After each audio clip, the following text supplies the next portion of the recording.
വഴിയില എന്നെ തോപ്പിക്കാൻ പറ്റുക നോക്കി നടക്കുക അല്ലടാ. എന്താ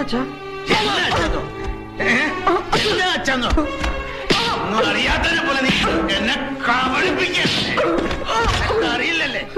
മനസ്സിലാക്കാതെ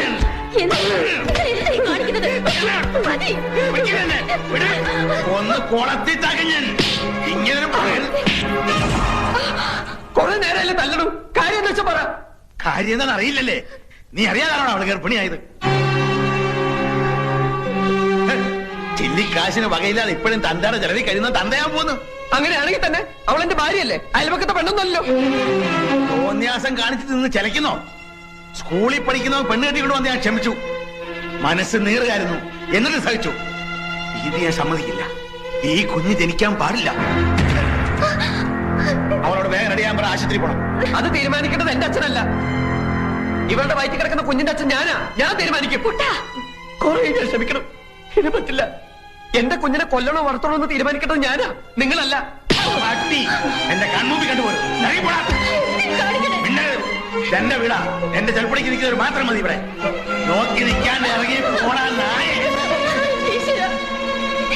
നിങ്ങളുടെ ചൊൽപ്പടിക്ക് നിൽക്കുന്ന ഒരു നായ നിങ്ങൾക്ക് ആവശ്യം, അല്ലാണ്ട് മകനല്ല. അങ്ങനെ ഒരു നായായിട്ട് ഇവിടെ കിടക്കാൻ ഇനി എന്നെ കിട്ടില്ല. വേണ്ട, ഇറങ്ങി പോടാ. ഇങ്ങനൊരു മകൻ എനിക്ക് ജനിച്ചിട്ടില്ല, ഞാൻ വിചാരിച്ചോളാം. ഇറങ്ങി വാടി നിന്ന് മോങ്ങാതെ. ഞാൻ വഴിയുള്ള ബന്ധം നീ ഇവരും തമ്മിലുള്ളൂ, അത് ഇന്നു പോലും ഇല്ല. ഞങ്ങളുടെ കുഞ്ഞിനെ വേണ്ടാത്ത ഈ വീട്ടിൽ ഞങ്ങളും വേണ്ട. വാടി.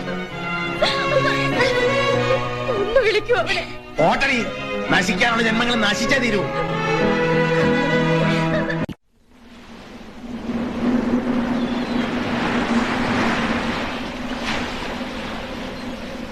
ദേഷ്യപ്പെടില്ലെങ്കിൽ ഞാനൊരു കാര്യം പറയട്ടെ. നമുക്ക് എന്റെ വീട്ടിലേക്ക് പോയാലോ?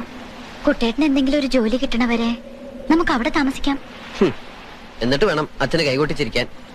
സ്വന്തം വീട്ടിൽ നിന്ന് വഴക്കിട്ടിറങ്ങിയ അഭിമാനി അച്ഛൻ വീടിന്റെ അടുക്കളയിലെ താമസം എന്ന് പറയിപ്പിക്കാൻ. അതിന് എന്നെ കിട്ടൊന്നുമില്ല. വാശിയുള്ള അച്ഛന്റെ മോൻ തന്നെ ഞാനും. ഇപ്പൊ എന്റെ മനസ്സിൽ ഒന്ന് മാത്രമേ ഉള്ളൂ, രാത്രിയാവുന്നതിന് മുമ്പ് നിന്നെ സുരക്ഷിതമായ ഒരു സ്ഥലത്താക്കുക. എവിടെ? ഇവിടെ അടുത്ത് കന്യാസ്ത്രീകൾ നടത്തുന്ന ഒരു വർക്കിംഗ് വിമൻസ് ഹോസ്റ്റലുണ്ട്. അവിടെ നീ സേഫ് ആയിരിക്കും. അതിന് ജോലിയുള്ളവർക്കല്ലേ അവിടെ അഡ്മിഷൻ കിട്ടൂ? അതിനൊക്കെ പരിഹാരം ഉണ്ടാക്കാം. പക്ഷെ അതല്ലല്ലോ പ്രധാന പ്രശ്നം. കല്യാണം കഴിഞ്ഞവരെ അവിടെ അഡ്മിറ്റ് ചെയ്യില്ല. അപ്പൊ പിന്നെ എന്ത് ചെയ്യും? അതിനിപ്പോ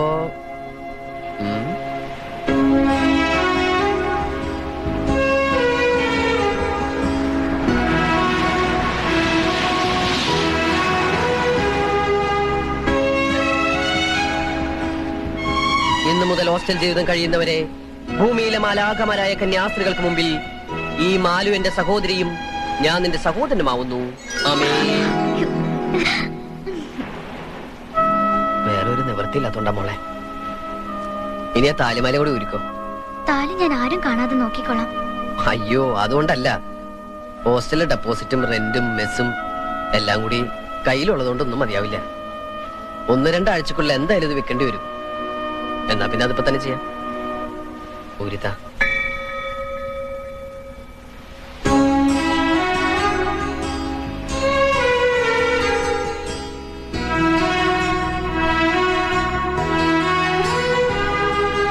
പരീക്ഷയിൽ ജയിക്കാൻ അമ്മ സരസ്വതിയുടെ അമ്പലത്തിൽ നിന്ന് പൂജിച്ച് കെട്ടിത്തന്ന ചരടാ ഇത്. താലിച്ചരടാക്കാം. അന്ന് കല്യാണത്തിന് താലി കെട്ടിയതൊന്നും എനിക്ക് ഓർമ്മയില്ല. ഇന്ന് മനസ്സമാധാനത്തോടെ ഈ ശുഭമുഹൂർത്തത്തിൽ കടലമ്മയെ സാക്ഷി നിർത്തി ഓമനക്കുട്ടൻ മാലുവിന്റെ കഴുത്തിൽ താലി കെട്ടുന്നു.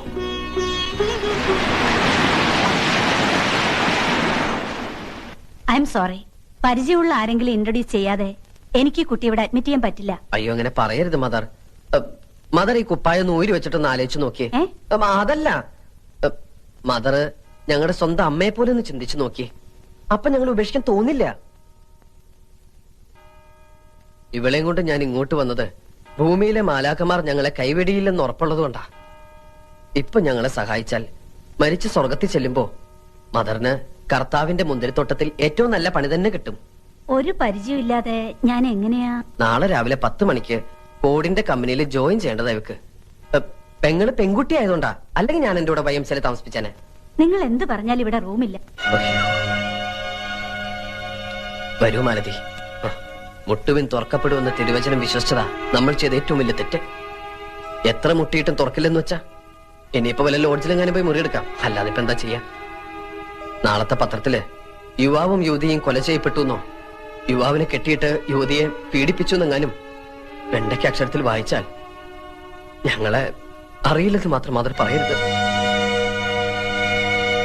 വരൂ മാലതി. Excuse me. വാതില് തുറക്കാൻ പോവാ. തൽക്കാലത്തേക്ക് മറ്റൊരിടം കിട്ടുന്നത് വരെ ഇവിടെ താമസിക്കാം. നാളെ ആരുടെയെങ്കിലും റെക്കമെൻഡേഷൻ ലെറ്റർ കൊണ്ടു തരണം. ലെറ്റർ ഞാൻ എത്ര വേണേലും കൊണ്ടുതരാം സിസ്റ്റർ. ആ സിസ്റ്റർ, ഈ കുട്ടിയെ വാസന്തിയുടെ മുറിയിലേക്ക് കൊണ്ടാക്കിക്കോളൂ. വരൂ. പൊക്കോ, ധൈര്യമായിട്ട് പൊക്കോ. ഏട്ടൻ നാളെ രാവിലെ വരാം.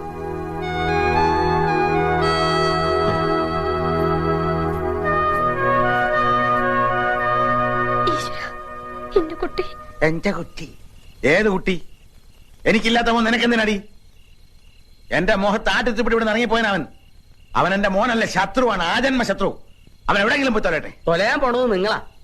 കുടുംബവും കുട്ടികളൊന്നും ഇല്ലെങ്കിലും അച്ഛനും മക്കളും പരസ്പരം എങ്ങനെയാ മനസ്സിലാക്കേണ്ടതെന്ന് ബഹുമാനിക്കേണ്ടതെന്ന് എനിക്കും അറിയാം. തന്റെ മക്കൾ തന്നോളമായാൽ താനെന്ന് വിളിക്കണമെന്ന പ്രമാണം. ഒരു നല്ല വാക്ക് ഇന്ന് വരെ അവനോട് പറഞ്ഞിട്ടുണ്ടോ? പരിഹാസത്തോടെയല്ല താൻ ഇന്ന് വരെ അവന്റെ മുഖത്ത് നോക്കിയിട്ടുണ്ടോ? അവനും തന്നെ പോലെ ഒരാണാ. അവന്റെ മൂക്കിന് താഴെയുള്ളത് മീശ തന്നെയാ. അത് വളരെ നല്ല കാര്യല്ലേ. ആ മീശയും പിടിച്ചോണ്ട് ഉള്ള കാലം മുഴുവൻ ജീവിക്കാമല്ലോ. പെങ്കോന്തൻ. തനിക്കറിയില്ല കൈമളെ, അവനെ പറ്റി ഒരുപാട് സ്വപ്നങ്ങൾ കണ്ടവനാ ഞാൻ. കുറേയേറെ ആഗ്രഹങ്ങളും എനിക്കുണ്ടായിരുന്നു. എല്ലാ തന്തമാരും അങ്ങനെ തന്നെയാണോ? താൻ പൂങ്കിനാവ് കണ്ടെന്ന് ആഗ്രഹിച്ചു, അതൊക്കെ അവന്റെ തെറ്റാണോ? എന്റെ തെറ്റാ, എല്ലാം എന്റെ തെറ്റാ. ഓരോ ഇയാളൊരു കാര്യം പറയുമ്പോ ഇങ്ങനെ ഒറ്റയേരത്തെയും പറഞ്ഞിരിക്കാണ്ട് മാഷെങ്കിലും പോയി അന്വേഷിക്കണുണ്ടോ? പെറ്റ വയറിനെ അതിന്റെ ദണ്ണ അറിയൂ. മിണ്ടിപ്പോരുത്. എഴുതി തള്ളിതാ ഞാൻ അവനെ. ഓട്ടെ. എവിടെ പോകാനാ? ചെമ്മീൻ തുള്ളിയാ ചട്ടി വരെ. ആ പെണ്ണിന്റെ കയ്യിലും കഴുത്തിലും ഉള്ളത് വിറ്റോ പണയം വെച്ചോ നിന്ന് കഴിയുമ്പോ കോടിച്ചി പട്ടിയെ പോലെ കയറി വരും അവൻ. അതെനിക്ക് ഉറപ്പാ. ഇന്നല്ലെങ്കിൽ നാളെയാണത് കാണും. അവന്റെ തന്തയാ പറയുന്നത്. ആ തന്തയുടെ മോൻ തന്നെയാ അവനും. ജീവിക്കാൻ നിവൃത്തിയില്ലാതെ വന്നാൽ ഒരു കൊടിച്ചിപ്പട്ടിയെ പോലെ തന്റെ മുന്നിൽ വരണേലും ഭേദം ഒരു മുഴം കയറില ജീവനം ഒടുക്കിയാൽ മതിയെന്ന് അവർക്ക് തോന്നിയാലോ?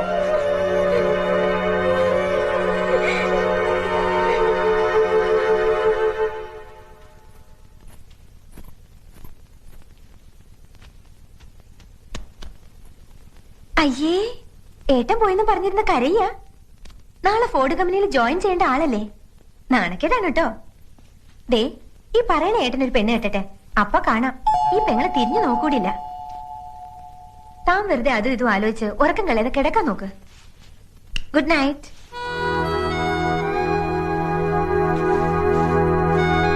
ഉറങ്ങിയില്ല എന്ന് പറയാൻ പറ്റില്ല.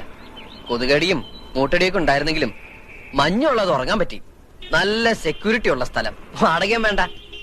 എവിടെയാ? പോലീസ് ലോക്കപ്പില്. എന്നെ ഇന്നലെ രാത്രി പോലീസ് പൊക്കി.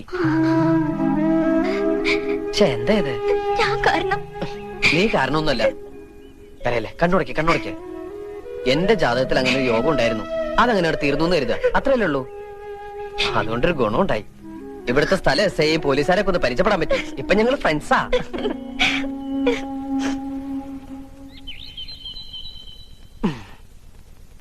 അപ്പോഴേ എന്നും ഇങ്ങനെ രാവിലെ തൊട്ട് വൈകുന്നേരം വരെ എന്റെ കൂടെ കറങ്ങി നടന്നാൽ ശരിയാവില്ല. എനിക്ക് ഉടനെ എന്തെങ്കിലും ഒരു ജോലി കണ്ടുപിടിക്കണം. അതുകൊണ്ട് 1-2 ആഴ്ചക്ക് നീ ഹോസ്റ്റലിൽ നിന്ന് ഇറങ്ങണ്ട. ജോലിക്ക് പോണില്ലേന്ന് അവര് ചോദിച്ചാലോ? നമ്മൾ നമുക്ക് വേണ്ടി ഉണ്ടാക്കിയ ഫോർഡ് കമ്പനിയിൽ നമുക്ക് വേണ്ടി ഒരു MD കൂടി സൃഷ്ടിക്കുന്നു. എന്ന് വെച്ചാൽ MD ടൂറിലാണ്. 2 ആഴ്ച കഴിഞ്ഞാൽ തിരിച്ചു വരൂ. അതുകൊണ്ട് 2 ആഴ്ച കഴിഞ്ഞാൽ ജോയിൻ ചെയ്യാൻ പറ്റുള്ളൂ എന്ന് നീ അങ്ങോട്ട് പറഞ്ഞേക്കണം. മനസ്സിലായോ? ഇനി അഥവാ എന്തെങ്കിലും അവര് പറഞ്ഞാൽ തന്നെ ഒന്ന് കരഞ്ഞു കാണിച്ചേക്കണം. സെന്റിമെന്റ്സിൽ അവര് വീഴും. എന്നെ കല്യാണം കഴിച്ച അന്ന് തൊട്ട് കുട്ടേട്ടന് കഷ്ടകാലല്ലേ? അയ്യേ, എന്താ ഈ പറയണേ? മാലുവിനെ കല്യാണം കഴിച്ചതിന് ശേഷം എനിക്ക് മുതിർന്ന ഒരാളാണെന്നുള്ള ബോധം വന്നു തന്നെ. ആ യൂണിഫോമിൽ നിന്ന് രക്ഷപ്പെട്ടപ്പോ തന്നെ ആശ്വാസായി. ഇപ്പൊ ഈ പ്രോബ്ലംസ് ഒക്കെ സോൾവ് ചെയ്യുമ്പോ, ഇങ്ങനെയുള്ള കൊച്ചു കൊച്ചു ടെൻഷൻസ് അനുഭവിക്കുമ്പോ ഞാനൊരു ചങ്കുറ്റുള്ള ആണാണെന്ന് തോന്നുന്നു.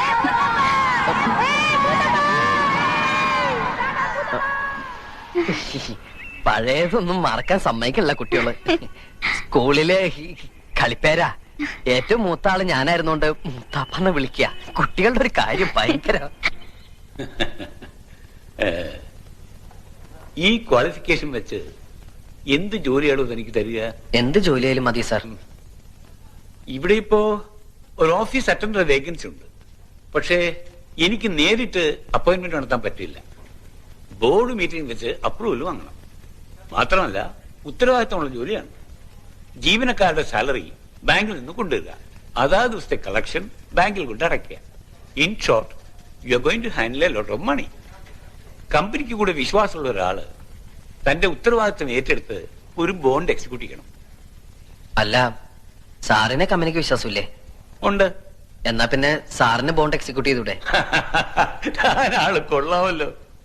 ഒരു പരിചയമില്ലാതെ ഞാനെങ്ങനെയാ തന്റെ ഉത്തരവാദിത്തം ഏറ്റെടുക്കുക? നമ്മൾ ഇത്രയും നേരം സംസാരിച്ചൊരു പരിചയമില്ലേ? അത് വെച്ചിട്ട്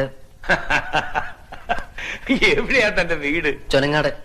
ചുണങ്ങാട് അമ്പലത്തിന്റെ തൊട്ടടുത്താ. അവിടെ ഒരു പോസ്റ്റ് മാസ്റ്റർ നമ്പീശൻ ഉണ്ടല്ലോ, അദ്ദേഹത്തെ അറിയൂ? അറിയും. എങ്ങനെ? അച്ഛനാ. ഓ, ഐ സി. നമ്പീശിന്റെ പെങ്ങൾ സരസ്വതിയുടെ കല്യാണത്തിന് ഞാൻ വന്നിട്ടുണ്ടായിരുന്നു. തനിക്ക് ഓർമ്മയുണ്ടോ? എനിക്ക് അത്രയ്ക്കങ്ങോട്ട് ഓർമ്മ വരുന്നില്ല. ഞാനെന്ന് അമ്മയുടെ ഒക്കത്താ. That's very funny. I like your sense of humor. അതെ, നമ്പീശിന്റെ മകന് എന്തിനാ ഇപ്പൊ ഇങ്ങനെ ജോലി? വേണം. എത്ര കാലം വിചാരിച്ച അച്ഛനമ്മമാരെ ബുദ്ധിമുട്ടിക്ക. സ്വന്തമായിട്ടൊരു ഇൻകം ഉണ്ടെങ്കിൽ ഈവനിങ് കോളേജ് ചേർന്ന് ഡിഗ്രി എടുക്കാം, ആരും ബുദ്ധിമുട്ടിക്കാണ്ട്. എനിക്ക് എങ്ങനെ ജീവിക്കാൻ ഇഷ്ടം. That's good. You are very practical. I like it. തന്നെ പോലുള്ള യങ്സ്റ്റേഴ്സിനാണ് ഇന്ന് ഇന്ത്യക്ക് ആവശ്യം. തനിക്കറിയോ, ജപ്പാനിലെ കുട്ടികൾ മാതാപിതാക്കന്മാരെ ആശ്രയിക്കാറില്ല. ചുനങ്ങാട്ടെ കുട്ടികളും. Hello, just A minute. Okay then, board മീറ്റിംഗിൽ തന്റെ കാര്യം ഞാൻ സ്ട്രോങ് ആയിട്ട് റെക്കമെൻഡ് ചെയ്യാം. 1-ാം തീയതി ജോയിൻ ചെയ്തക്കവണ്ണം റെഡി ആയിട്ട് വന്നോളൂ. Okay? Thank you sir. Okay mister Omanakuttan, അടുത്ത ബോർഡ് മീറ്റിംഗിൽ നിങ്ങളുടെ കാര്യം ഞാൻ വളരെ സ്ട്രോങ് ആയിട്ട് റെക്കമെൻഡ് ചെയ്യുന്നു. 1-ാം തീയതി ജോയിൻ ചെയ്യാൻ നിങ്ങൾ തയ്യാറായി വന്നോളൂ.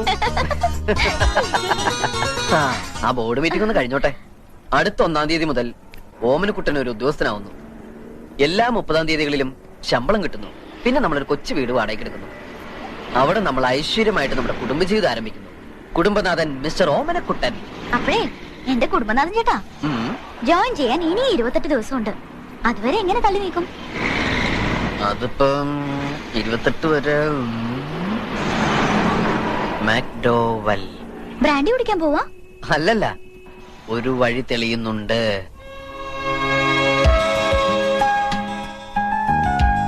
Okay, not bad. ഞാനാണോ? താനല്ല, ശോഭന. പിക്ചറിന്റെ ഷാർപ്നെസ് കുറച്ചും കൂടെ കൂട്ടണം. അത് ഞാൻ പെട്ടെന്ന് വരച്ചോണ്ടാ. ഇനി ഇങ്ങനെ പെട്ടെന്ന് വരയ്ക്കരുത്. സമയം എടുത്ത് നീറ്റ് ആയിട്ട് വരയ്ക്കണം. It is God's gift, so don't take it easy. Road സൈഡിൽ നിന്ന് ശാലിനിയും ശോഭനയും ഒക്കെ ആളുകളെ നോക്കി സ്മൈൽ ചെയ്യണം. ഇങ്ങനെ ഇങ്ങനെ സ്മൈൽ ചെയ്ത ആൾക്കാർ വട്ടാന്ന് വിചാരിക്കും. വാട്ട്? അല്ല, ശോഭന ശാലിനൊക്കെ ഞാൻ ഇങ്ങനെ ചിരിപ്പിക്കാം. Very good.